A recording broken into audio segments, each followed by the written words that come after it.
లేకపోతే పదాలు అనవసరమైనటువంటి మాటల దాడి అనేది సమస్యను పక్కదో పట్టిస్తుందనడంలో ఏం సందేహం లేదు. ఇక రెండవది బహుశా ఈరోజు తీవ్రంగా మాట్లాడడానికి ఒక కారణం వీళ్ళు సూపర్ 6 సూపర్ హిట్ పేరుతో సభ పెట్టారు కాబట్టి అది సూపర్ హిట్ కాదు అటర్ ఫ్లాప్ అని చెప్పి ఇంకా ఆయన చాలా ఒక దండకం తీసుకొని వచ్చారు. 2-3 విషయాలు వర్మ యూరియా కొరత అందులో అలాగే ప్రైవేట్ మెడికల్ కాలేజీలు అనేవి ఒక 10 ఏదో ఒక దశలో ప్రారంభమై ఒక 3,000 కోట్లు ఖర్చు పెట్టామని అంటున్నారు. 3,000 కాదు 1,000 కోట్లు పెట్టారనుకుందాం. ప్రభుత్వ రంగంలో మొదలైన మెడికల్ కాలేజీలు ఆరోగ్యశ్రీ ప్రైవేట్కి ఇవ్వటం అన్నదాన్ని అన్ని ప్రతిపక్షాలు కూడా ఖండిస్తున్నాయి. ఒక జగన్ మాత్రమే కాదు, అది కూడా చెప్పినది ఒకటి. ఇక మూడో ముఖ్యమైన తీసుకుంది ఏంటంటే అప్పుడు ఎన్నికలకు ముందు ఈనాడు అడ్వర్టైజ్మెంట్ ఇచ్చారు సూపర్ 6 ఫలానాన్ని ఉంటాయని. ఇప్పుడు అవి లేవు.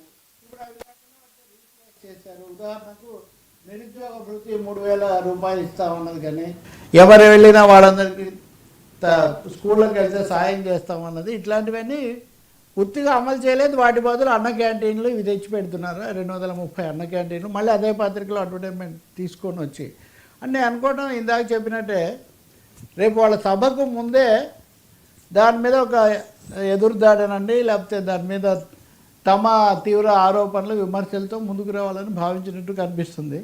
ఆ క్రమంలో ఇదిగో ఇలాంటి 1-2 సార్లు ఇలాంటి మాటలు మాట్లాడటం ఇవన్నీ చర్చని మటుకు ఎక్కడికో తీసుకొని పోతాయి. ఇప్పుడు నాకైతే వాస్తవం ఎవరో అప్పటికి అదే పంపిస్తున్నారు. సో ఇంకా వాళ్ళు దీన్ని అనడానికి అంటే ఆయన నిజానికి అవకాశం ఇస్తున్నారా అవకాశం తీసుకుంటున్నారా అనేది కూడా సందేహమే ఇలాంటి మాటలు మాట్లాడడం వల్ల. సమస్యల విషయంలో మటుకు లేవు అని డినయల్ మోడ్ అంటారు. అంటే ఏం సమస్య లేదని చెప్పడం వల్ల కూడా ఉపయోగం లేదు. ఏ ప్రభుత్వం ఉన్నా కానీ సమస్యలు తప్పకుండా ఉంటాయి. ఆ సమస్యల తీవ్రత ఎలా పరిష్కరించాలి. రెండోది హామీలకు సంబంధించి అప్పుడు ఇబ్బడిగా ఇచ్చిన హామీల అమల్లో తడబాటు ఎందుకు వస్తుంది, పాక్షికం ఎందుకు వస్తున్నాయి, వాటిని ఎప్పుడు చేయాలి, ఒక టైం టేబుల్, ఆ విషయం కూటమి కూడా ఆలోచించాలి. నేను నిన్న కూడా చెప్పాను. సాయంత్రం అనంతపురం సభలో వాళ్ళ విషయాలు చెప్తే చాలా బాగుంటుంది. జగన్కి జవాబు చెప్పడం ఒకటి, జనానికి జవాబు చెప్పడం ఒకటి. కాబట్టి అయితే వాళ్ళు ఇప్పటికే టీడీపీ నాయకులు కూడా చాలామంది మాట్లాడారు. 2-3 నారాయణ మాట్లాడారు, మంత్రి, ఇంకో ఎమ్మెల్యే మాట్లాడారు. వీళ్ళందరూ కూడా జగన్ మాటకు ఏం విశ్వసనీయత లేదు, ఎవరు దాన్ని తీవ్రంగా తీసుకోరు. ఆయన కావాలని ఇవన్నీ దుష్ప్రచారం చేస్తున్నాడని వాళ్ళు ఇప్పటికే మళ్ళీ కౌంటర్ కూడా మొదలుపెట్టారు. ఇది సరే, ఇది ఇక్కడితో ఆగి పరిస్థితి కనిపిస్తుందా?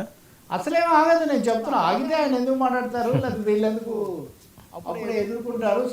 బహుశా తెలుగుదేశం సభలో ఫోకస్ ఇచ్చి దీని మీద చాలా ఎక్కువగా ఉంటుంది.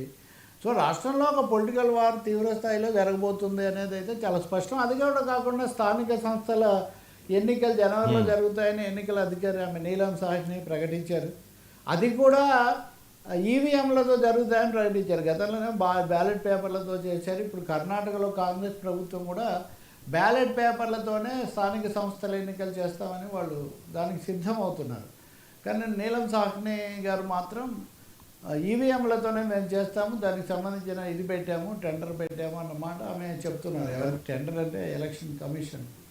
కాబట్టి ఇది కూడా రాబోయే రోజుల్లో ఒక అంశమయ్యే అవకాశం కనిపిస్తుంది. స్థానిక సంస్థలకు సిద్ధం కావడం. రెండోది నిన్న ఉపరాష్ట్రపతి ఎన్నికలు అయిపోయిన నేపథ్యంలో మళ్ళీ ఒకసారి పొలిటికల్గా కన్సాలిడేషన్, తమను తాము చెప్పుకోవడం. నిన్న రైతుల నిరసనలు అనేవి బాగానే జరిగాయి అన్న అభిప్రాయం మీడియాలో వ్యక్తమైంది. సో దాన్ని కూడా కొంచెం ఊపు పెంచడం అనే పనిలో ఉన్నట్టు కనిపిస్తుంది. ఈ కేసులు ఇవన్నీ చాలా తక్కువ మాట్లాడారు వాస్తవం చెప్పాలంటే. మామూలుగా అలాంటివి వస్తుండేవి, కానీ ఈరోజు మాట్లాడిన దాంట్లో అవి కూడా లేవు.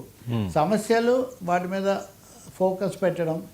మధ్యలో చంద్రబాబు నాయుడు అసలు ఎంత దుర్మార్గుడు, ఎంత రాక్షసుడు అని కూడా ఏదో అన్నట్టున్నారు. అంటే వచ్చిన సీట్లను ఎందుకు వెనక్కు పంపడం అని దాని మీద అందరూ విమర్శ చేశారు.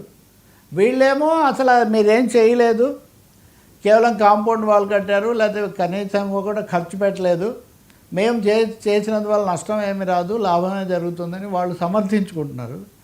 దాంతో అయితే నేను కూడా ఏకీభవించాను. అంటే ప్రభుత్వ కళాశాలలు ఉంటే వాటి పద్ధతి జనానికి అందుబాటు ఎక్కువగా ఉంటుంది. ఆరోగ్యశ్రీ విషయం కూడా ఇంక ఇవన్నీ వాళ్ళేం సమాధానం ఇస్తారో మనం చూడాలి.